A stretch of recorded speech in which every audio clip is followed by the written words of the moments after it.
Hi, I'm Tony Kryptonite Lopez. I fight for King of the Cage. I'm the heavyweight champion. What else did you find out? Sorry? How did you become a fighter? I became a fighter. It all started with UFC #1. You know, everybody watches it, you know, and I just love the sport. You know, it's full contact, everything goes. And from then is when I started training, trying to get into it, and just barely in 2005 is when I first got my break. What's it like being in King of the Cage, and what's it like being the champion? You know what? It's pretty cool. You know, being in the cage is a totally different experience. That I've wrestled, played football, swimming, all other sports. There's nothing like full contact, just hitting someone one-on-one, seeing who's the best. It's awesome. What are your goals and dreams as a fighter? Like, where do you want to go? Well, ultimately, I want to get to the big time. Elite XC is I'm contracted with them, but I want to get the heavyweight belt there. I want to get all the way to the top. Make sure this is King of the Cage. I'm the champ here. I want to go to the elite also, be the champ there. I just want to let everybody know that I'm the best. Do you think that there should be a union for fighters? You know what? I've never really thought about that. Right now, just off the top of my head, I'd say no. It's a business, and you're pretty much independent worker. That's the way I see it. So, what's the biggest challenge being a fighter?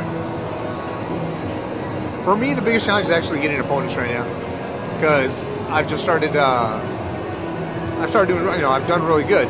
So it's each fight that I get. I put on a new obstacle for my opponents. Like on one, I almost got my arm broke. I pulled out of it. On another one, I almost got knocked out. I came out of it and ended up winning on both of those. So I mean, my opponents that see me, that's all they see. It's like, hey, you can't make them tap, you can't knock them out. How can we beat them? So that's the toughest right now. Do you have any funny stories from a fight you were in, or maybe a funny training story?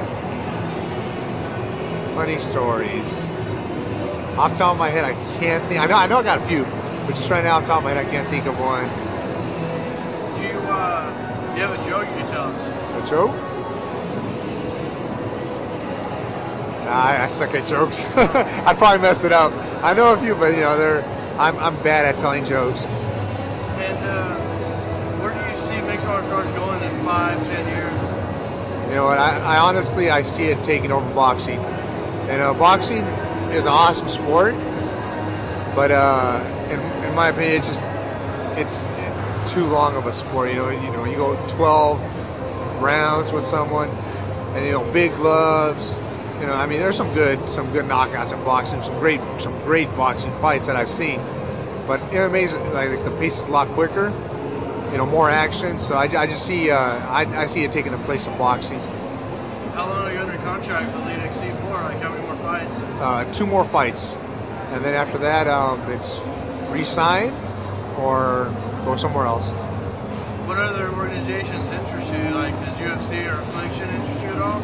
Oh, definitely. I mean, like I said, UFC was the first one who came out that I saw, and that's where I wanted to start. And I mean, things are going good for me right now, with the Elite and King of the Cage. And if they continue that way, I'll stay here. It's great. But if it don't work out, I'm gonna be knocking on UFC's door, seeing if I can get in there. Does it upset you at all when the fans boo a fight? What's your opinion on the fans booing? You know what? I've had them boo me twice. One, and it's all my fault. I wasn't putting I was being a boring fighter. But right when they started booing, like I'd say it took about 10 seconds, I knocked my opponent out. Like I said, that's the worst thing I want to hear. The booing is just knowing you ain't doing a good job. If the people are booing, you're putting on a bad show. And I'm out there. I'm a performer. I look at it like that. I put on a show. If it's a good show, there's no booing. If there's a booing, that means I'm doing something wrong. And where'd you get the idea for the haircut? Well, it's pretty much, I love my long hair, and in order to keep it out of my face when I fight, I put it in braids, and it's also another way for me to stick out, because a lot of fighters, they have tattoos, and I got one tattoo on me, so it's my hair, my goatee that help me stand out. Thank you very much. Thank you.